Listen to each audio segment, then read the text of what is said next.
اعوذ باللہ من الشیطان الرجیم، بسم اللہ الرحمن الرحیم۔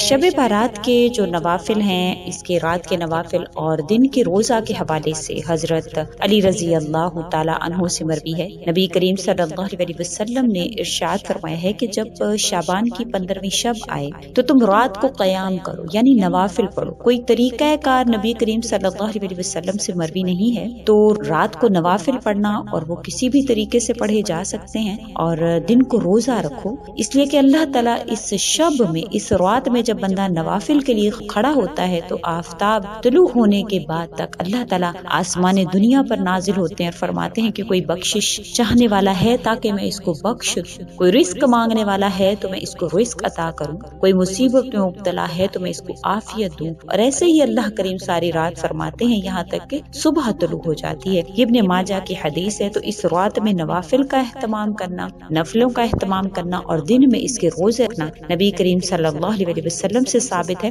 تو اس رات میں نوافل کسی بھی طریقے سے آپ پڑھ سکتے ہیں، اور کوئی طریقہ کار مروی نہیں ہے نبی کریم صلی اللہ علیہ وسلم سے مرفوعاً کوئی روایت نہیں ہے۔ سلف صالحین نے پڑھے ہیں لیکن نبی کریم صلی اللہ علیہ وسلم سے کوئی مرفوعاً روایت نہیں ہے۔ تو نوافل کسی بھی قسم کے آپ پڑھ سکتے ہیں، اور دن میں روزہ بھی لازمی رکھیے گا۔ وآخر الدعوانا ان الحمد للہ رب العالمین۔ اللہ حافظ۔